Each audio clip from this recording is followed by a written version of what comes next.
우리가 산상수훈을 보고 있는데 말이죠. 그죠? 이 산상수훈의 말씀이 보면 우리가 은혜의 말씀 또 위로의 말씀도 있지만 우리가 이 세상을 살면서 어떻게 그리스도를 닮은 그리스도인으로 살아갈 것인가, 이러한 내용들이 있습니다. 그러니까 때로는 우리가 내가 그냥 일상적으로 살면서 내 자신을 좀 돌아보게 하는 그런 말씀들이 지금 계속 우리 마태복음을 보면서 또 산상수훈 가운데 우리가 보게 되는데요.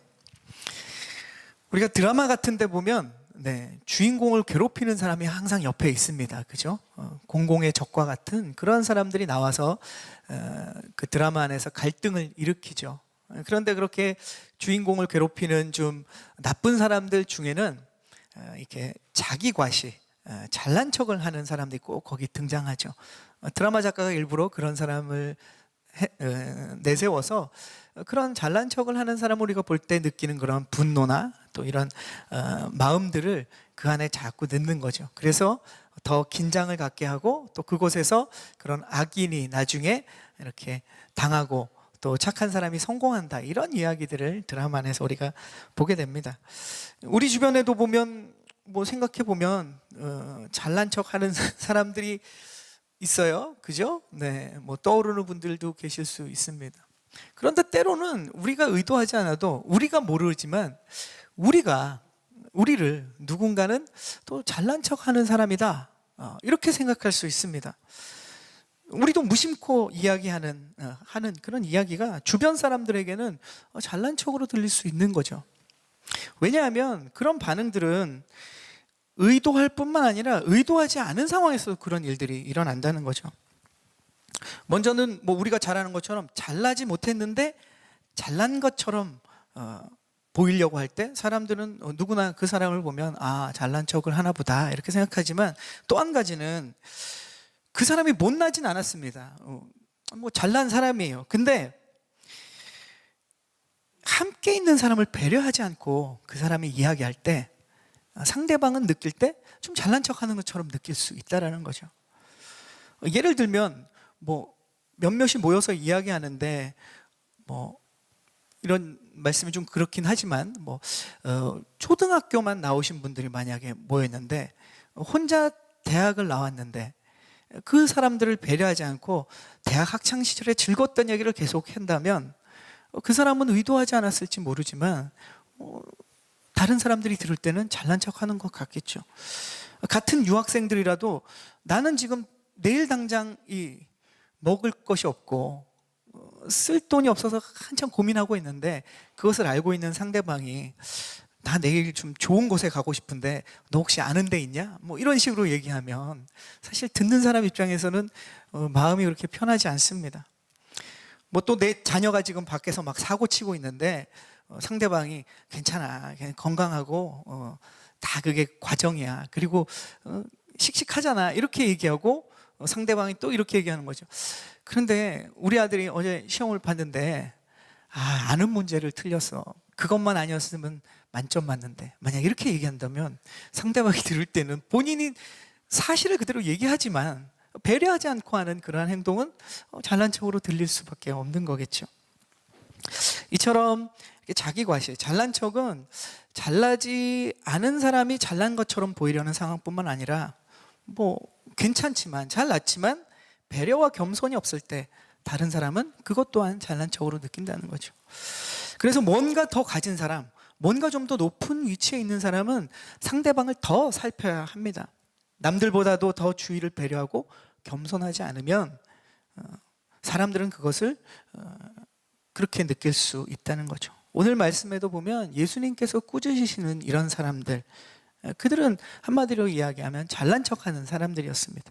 그들은 상대방을 배려하지 않고 자신을 드러내고자 하는 사람들이었어요. 그래서 예수님은 주님을 따르는 사람들에게 그런 사람들처럼 되지 말라라고 경고하는 말씀, 그것이 오늘 저와 여러분이 읽은 마태복음 6장의 1절부터 말씀입니다. 자, 오늘 말씀은 우리가 1절 한번 함께 읽어보겠습니다. 1절 말씀 우리 함께 읽죠. 시작. 너희는 사람들에게 보이려고 의를 행하지 않도록 조심하라. 상을 받지 못할 것이다. 자, 예수님께서는 주님을 따르는 사람들에게 지금 말씀하고 계시는 거잖아요. 1절의 말씀에 보면 조심하라고 하세요. 근데 그 조심하는 내용을 보면 행동 자체는 나쁜 것은 아닙니다. 행동은 굉장히 좋은 일이죠. 1절에 보니까 의를 행하는 것, 그것은 나쁜 것이 아닙니다. 아주 좋은 것이죠. 우리가 이전에 나눈 것처럼 그 산상수훈 초반에 팔복에서 나눈 것처럼 의에 줄이고 목마른 자들, 그들은 참 축복을 받은 사람들입니다. 그리고 의를 행하려고 노력하는 것, 이것은 아주 좋은 행동이죠. 하나님의 의는 무엇입니까? 우리가 나눈 것처럼 하나님의 의는 무엇이다? 예수 그리스도가 하나님의 의라고 말씀드렸습니다. 하나님께서 죄인인 우리를 구원하시려고 독생자 예수 그리스도를 우리에게 주시고 예수님을 통해서 우리가 구원을 받았지 않습니까? 그리고 하나님의 사랑을 누리면서 우리가 살게 됐죠. 그것이 오직 예수 그리스도를 통해서 가능하게 된 것입니다. 그래서 의를 행한다라는 것은 무엇이냐? 우리가 살면서 그 예수님의 사랑을 받고 누리면서 이것이 얼마나 좋은 것인지를 우리의 삶을 통해서 또 우리의 이야기들을 통해서 사람들에게 나누는 것, 이것이 의를 행하는 것입니다. 이러한 행동은 아주 좋은 행동이죠. 그런데 오늘 문제는 무엇인가? 그 의를 행하는 데 있어서 사람들에게 보이기 위해서 한다라는 것이죠. 이것이 문제입니다. 의를 행하는 것은 좋은 것인데 그 동기가 사람들에게 보이기 위해서 한다라는 것을 예수님은 지금 지적하고 있습니다. 마음이 잘못됐다는 거죠. 그러니까 무엇을 하느냐보다 어떻게 하느냐, 이것에 대해서 예수님은 오늘 말씀하고 계신 겁니다. 의를 행하려면 예수님을 드러내야 하는데 예수님을 드러내는 것이 아니라 나를 드러낼 때, 이런 내 마음의 의도를 항상 조심하고 피하라 라고 주님은 오늘 저와 여러분에게 말씀하십니다. 하나님은 잠언서 4장 23절을 통해서 이렇게 말씀하시죠. 무릇 지킬 만한 것보다 내 마음을 지켜라. 거기에서 무엇이 나온다? 생명의 근원이 나온다라는 것이죠. 우리가 마음의 중심을 지키고 우리의 의도와 우리의 목적들, 어떻게 우리가 어떤 마음가짐으로 행하느냐가 중요하다는 것을 오늘 말씀하고 계십니다. 남에게 보이려고 의를 행하는 이 문제를 조심하라고 경계하시면서 2절부터 쭉 18절까지 세 가지 실제적인 예를 주님이 말씀하세요. 이것이 구제와 기도와 금식에 관한 세 가지 이제 실제적인 예를 말씀하시는데, 오늘 저희가 읽은 이 8절까지의 말씀은 바로 구제와 기도에 대한 부분을 예수님이 실제적인 예로 말씀하고 계십니다. 자, 우리 2절부터 6절까지 좀 긴데 함께 읽어보겠습니다. 2절부터 6절까지 시작. 그러므로 가난한 사람을 구제할 때는 위선자들처럼 사람의 칭찬을 받으려고 회당과 거리에서 나팔을 불며 떠들지 말라. 내가 진실로 너희에게 말한다. 그런 사람들은 자기 상을 이미 받았다. 너는 가난한 사람을 구제할 때 오른손이 하는 일을 왼손이 모르게 하여라. 그래서 내 착한 행실을 아무도 모르게 하여라. 그리하면 남 모르게 숨어서 보시는 너희 아버지께서 너희에게 갚아주실 것이다. 너희는 기도할 때 위선자처럼 하지 말라. 그들은 사람들에게 보이려고 회당이나 길 모퉁이에 서서 기도하기를 좋아한다. 내가 진실로 너희에게 말한다. 그들은 이미 자기 상을 다 받았다. 너는 기도할 때 방에 들어가 문을 닫고 은밀하게 계시는 내 아버지께 기도하여라. 그러면 은밀하게 계셔서 보시는 내 아버지께서 내게 갚아주실 것이다. 아멘. 자, 오늘 읽을 말씀을 우리가 천천히 보면 위선자들이라는 말이 두 번이나 계속 주님이 반복하십니다. 이 바리새인들이나 종교적인 사람들이 실질적으로 그 당시에 그런 모습들을 빗대어서 지금 주님이 얘기하시는 거죠. 그들은 다른 사람 앞에서 하는 행동들이 겸손이 아니라 자기 과시였습니다. 다른 말로 잘난 척이었죠. 위선자라는 말은 뭡니까? 우리가 일상적으로 겉과 속이 다를 때 이제 위선자라고 얘기합니다. 근데 오늘 말씀에 쓰여진 위선자의 더 가까운 의미는 뭐냐면 그 당시 고대 연극에서 연기를 하는 것이신 거죠. 실제는 아닌데 실제인 것처럼 연기를 하는 그 연기를 위선이라는 말로 사용하고 있습니다. 그들 속에 있는 믿음은 사실 일반 백성들하고 다를 바가 없었어요. 다 비슷비슷해요. 그런데 겉으로는 뭔가 다른 척 연기를 했다라는 거죠, 그들이. 그리고 한편으로는 겉으로는 좀 더 열심을 내어서 겉으로 보기에는 아주 열심히 종교적인 행동이었지만 그 행동들은 다른 사람을 전혀 배려하지 않고 겸손하지 않았고 자신을 드러내는 행동이었습니다. 우리가 다른 곳에서 예수님이 비유하는 것처럼 세리와 바리새인의 기도에서 어떻습니까? 바리새인은 기도할 때 이 세리를 비난하면서 배려하지 않으면서 하는 기도들을 우리가 성경 말씀에 예수님의 비유에서 우리가 또 보게 됩니다. 그들은 왜 이렇게 연기를 했는가? 2절에 보니까 이렇게 얘기합니다. 칭찬을 받으려고 연기를 했다는 거죠. 5절에 보니까 사람들에게 보이려고 그랬다라고 예수님은 말씀하십니다. 그러니까 자기 과시를 하기 위해서 이렇게 연기하는 이유는 사람들에게 인정받으려는 욕구, 인정받고 싶어서 지금 그들은 그렇게 한다라는 거예요. 그들의 마음속에는 인정받으려는 욕구가 깊이 깔려있기 때문에 그러한 겉과 속이 다른 위선적인 모습이 나타난다라고 이야기합니다. 이런 척하는 것, 연기는 사실 우월감에서 나오는 게 아니라 열등감에서 나온다고 심리학자들은 얘기합니다. 이 잘난 척을 하는 것이 오히려 우월해서 얘기하는 게 아니라 자기 마음속에 무언가 열등감이 있기 때문에 그것을 메이크업하기 위해서 이런 모습이 나온다라고 심리학자들이 이야기합니다. 좀 더 인용하자면 이런 사람들에 대해서 전문가들은 나르시즘적인 인격장애다 이렇게까지 이야기합니다. 어린 시절에는 어떻습니까? 우리 자신을 바라보는 부모님이나 주위 사람들이 많잖아요. 그래서 나르시즘적인 성격이 어린아이일 때, 아기일 때는 우리가 누구나 조금씩 다 가지고 있습니다. 그것은 지극히 정상이죠. 그런데 어른이 될수록 어떻습니까? 우리에게 건강한 자아가 형성이 돼요. 그래서 타인에 대한 배려도 생기고 나만 아는 것이 아니라 너를 이해하게 됩니다. 공감하게 되고 또 함께하는 것에 대해서 이해력이 생기죠. 그런데 만약 어른이 되어서도 여전히 어린 시절처럼 나를 위해 다른 사람이 존재한다라고 생각하기 시작하면 이런 나르시즘적인 인격장애가 나올 수 있다는 거죠. 이런 심리적인 진단을 내리지 않아도 오늘 주님께서 말씀하신 이런 위선적인 모습, 이 바리새인들과 종교적인 사람들에게 있었던 그 위선적인 모습이 저와 여러분에게도 있지 않은지를 우리는 살펴볼 필요가 있습니다. 구제하는 것, 기도하는 것 나쁘지 않습니다. 아주 소중한 것이죠. 의를 행하는 것입니다. 아주 중요한 것이에요. 그러나 이것이 동기가 잘못되었을 때는 자신을 드러내기 위한 것이라면 하나님을 위한 것이 아니라는 거죠. 나의 욕심을 위한 것이라면, 나를 드러내기 위한 것이라면 그것은 오늘 예수님은 뭐라고 얘기하느냐? 아무 의미가 없다 이렇게 얘기합니다. 참 안타까운 것이죠. 행동은 있지만 동기가 잘못되었을 때 의미 자체가 없는 것이죠. 무엇을 위해서 그것을 하는지 의미가 없게 됩니다. 어느 정도인가 2절에 구제할 때도 5절에 기도할 때도 어떻게 되냐면 그런 사람들은 이미 자기 상을 다 받았다라는 거죠. 자신의 행위에 대해서 아무런 의미가 없어지는 것입니다. 먼저 오늘 구제에 대해서 보면요, 구제할 때 예수님이 이렇게 풍자하십니다. 나팔을 불듯이 그렇게 떠벌리면서 구제하지 말라는 거죠. 구제를 통해서 그렇게 나팔을 불면 어떻게 됩니까? 하나님을 위해서 하는 것이 아니라, 하나님을 드러내기 위해 하는 것이 아니라 자신을 드러내기 위해서 그 일을 한다는 것이죠. 자기의 의로움을 드러내고자 하는 의도가 나타난다는 겁니다. 여기 또 오면 왼손이 하는 일을 오른손이 모르게 하라. 사실 이게 실질적으로 가능합니까? 내 눈이 보고 있는데 어떻게 왼손이 하는 일을 오른손이 모르게 할 수 있습니까? 이것은 먼저는 그것이죠. 남들이 모르게 정말로 조용히 겸손하게 섬기라는, 구제하라는 의미가 있습니다.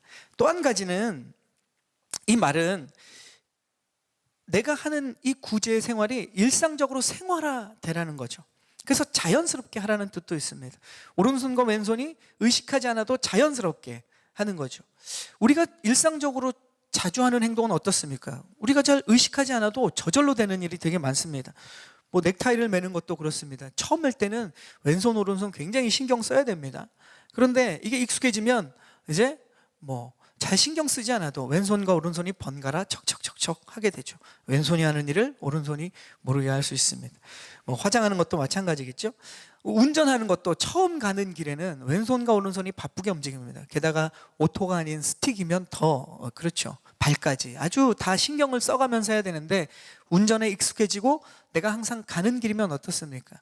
그렇게 노력하고 의식하지 않아도 이 모든 것이 손발이 자연스럽게 움직이는 겁니다.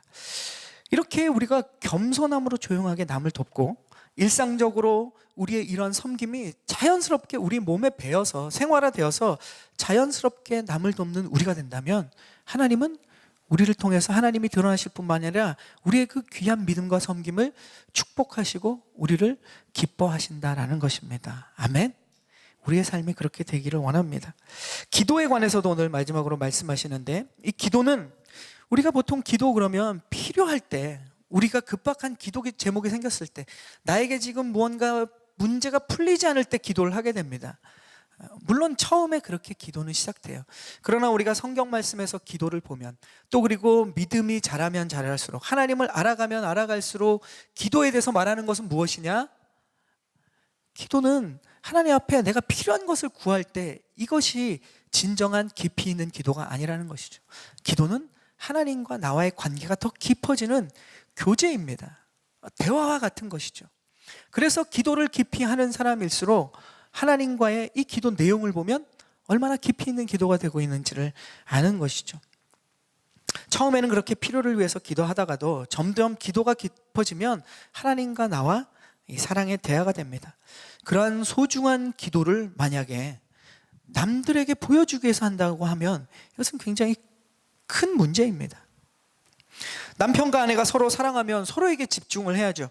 그런데 사람들 앞에서 뭔가 보여주려고 자꾸 사람들이 있는 곳에 가서 말이나 행동으로 내 아내가 얼마나 잘해주는지, 내 남편이 얼마나 잘하는지를 보여주려는, 이것이 더 중요한 것이 되는 그런 부부라면 사실 문제가 있는 거죠. 사람들이 이 두 사람의 관계를 보면 정말로 사랑하는 관계인가, 이것은 의심해 보게 되는 부분입니다. 연인 사이에도 마찬가지예요. 둘이 있을 때 잘해야지 남들이 있을 때 보여주기 위한 그러한 모습은 아니라는 거죠. 하나님과 나와의 관계에서도 마찬가지입니다. 하나님을 사랑한다고 하고 기도하면서 하나님과의 친밀감을 유지할 때 이것은 하나님에게 내가 보여지는 것이지 사람들에게 나를 보여주는 모습은 아니라는 것입니다. 하나님을 사랑한다면 하나님과 단둘이 있을 때나 사람들과 함께 예배를 드릴 때나 그것이 전혀 다르지 않아야 합니다.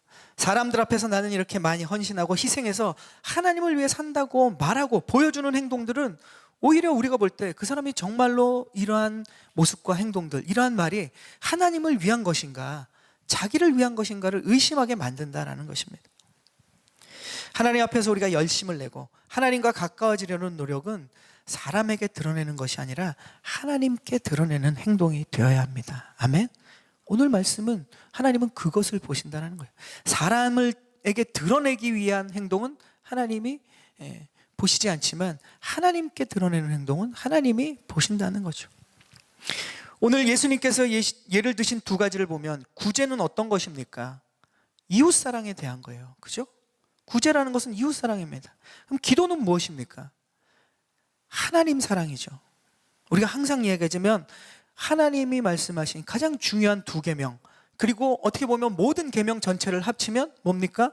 하나님 사랑과 이웃 사랑이에요. 예수님이 오늘 드신 이 두 가지 구제와 기도는 바로 하나님 사랑과 이웃 사랑, 우리가 살면서 지켜야 되는 모든 계명 전체를 이야기합니다. 우리가 무엇을 지키며 살 것인가, 무엇을 하며 살 것인가, 바로 하나님 사랑과 이웃 사랑, 이 모든 것을, 이 두 가지를 할 때 우리가 어떠한 마음과 동기를 가지고 해야 되는지를 오늘 주님은 말씀하십니다. 그리고 저와 여러분의 말과 행동이 사람들에게 그 하나님의 사랑이, 또 이웃에게 그 하나님의 사랑이 전해지기를 하나님은 기대하십니다. 마음에 하나님 사랑과 이웃 사랑이라는 동기가 없이는 아무리 많은 종교적인 행동은 고린도전서에서 말하는 것처럼 울리는 꽹과리와 같다라고 하는 것이죠. 수많은 사람들 앞에서 끊임없이 나를 드러낼수록 그것은 아름다운 소리가 아니라 시끄러운 소리가 된다라는 겁니다. 여러분은 무엇을 드러내면서 살아가고 계십니까? 저와 여러분은 무엇을 드러내고 싶으십니까? 내 인생을 살면서 내가 좀 드러내고 보여주고 싶은 것이 무엇입니까? 우리 또 파워웨이브 학생들은 무엇을 위해서, 무엇을 나타내기 위해서 여러분의 인생을 준비하고 계십니까? 많이 공부해서 나의 지식을 드러내고, 많이 벌어서 나의 재산을 드러내고, 많이 성공해서 나의 성공을 드러내려고 한다면 우리의 인생은 포인트를 잘못 맞춰도 정말로 한참 잘못 맞춘 겁니다. 세상 사람들이 다 그렇게 산다고 해도 하나님께서는 말씀을 통해서 끊임없이 그 길은 그리스도인들이 가야 되는 길이 아니다라고 분명하게 말씀하십니다. 교회 안에서도 그런 일들이, 그러한 분위기들이 형성되는 것을 많이 봅니다. 그러나 그것은 복음과는 먼 것이죠. 말씀을 믿는 자들이 살아가는 삶과는 전혀 다른 이야기를 하고 있는 것입니다. 그런 일은 나에게 주신 하나님의 그 축복을 가지고 하나님의 영광을 가로채는 일입니다. 내 영광을 드러내는 일이에요. 어떤 면에서는 그것을 우상숭배라고까지 이야기합니다. 성공주의, 이런 번영신학, 이런 것이 교회 안에도 많이 있습니다. 그러나 우리는 복음으로 돌아가야죠. 말씀으로 돌아가야죠. 주님이 저와 여러분에게 원하시는 삶, 그것이 무엇인지를 돌아봐야 됩니다. 오늘 그 말씀을 하고 계시는 것입니다. 우리가 만약 사람들 앞에서 나를 드러내지 않을 때 하나님의 사랑이 그들에게 드러납니다. 아멘? 나를 드러내면 하나님의 사랑이 가려져요. 그러나 나를 드러내지 않으면 하나님의 사랑이 드러납니다. 이것이 하나님의 법칙입니다. 우리가 만약 그렇게 사람들 앞에서 하나님을 드러내면 어떻게 됩니까? 나의 믿음이 하나님께 드러나는 거예요. 주님은 그것을 말씀하고 계십니다. 그래서 주님은 하나님의 사랑이 얼마나 멋진 것인지 여러분을 통해서 세상에 드러내기를 원하십니다. 지난번에 나눴던 빛과 소금도 무엇입니까? 바로 하나님의 사랑을 여러분을 통해서 드러내기를 원하신다는 겁니다. 또 그런 삶이 얼마나 가치 있고 보람 있는 삶인지를 저와 여러분이 체험하고 누리기를 하나님은 원하고 계십니다. 그런 삶을 통해서 우리의 믿음이 하나님께 드러나기를 축복합니다. 아멘. 우리가 마태복음 초반에 봤지만 세례 요한은 어떤 사람이었습니까? 8월에 나눈 말씀 중에 세례 요한의 삶을 보았습니다. 그는 자신을 소리로 소개했죠. 나는 보이지 않고 예수님을 보여주는 소리와 같은 존재다, 이렇게 이야기합니다. 그렇게 자신을 드러내지 않고 하나님을 드러냈던 세례 요한을 하나님 앞에서 하나님은 기억하셨습니다. 그리고 그의 믿음이 드러났죠. 그처럼 우리도 내가 아닌 주님의 사랑을 드러낼 수 있는 그러한 삶을 산다면 하나님은 우리를 얼마나 기뻐하시겠습니까? 그것이 우리에게 얼마나 의미 있고 보람 있는 삶이 되겠습니까? 진정으로 우리에게 남는 삶이 되지 않겠습니까? 그러면 우리 하루하루, 우리가 나눴던 하루하루의 이야기 속에서 사람들은 우리가 아닌 주님의 사랑을 기억하게 될 것입니다. 우리가 내밀고 잡아주었던 그 손길 속에서 사람들은 우리가 아닌 주님의 도우심을 기억하게 될 것이에요. 이것이 얼마나 아름답고 멋진 삶입니까? 그러면 하나님 앞에 드러난 우리의 이 믿음을 하나님께서 직접 기억하실 줄로 믿습니다. 아멘. 산타모니카 성도님들 모두가 오늘 나눴던 이러한 아름다운 삶을 살기를 주님의 이름으로 축원합니다. 아멘.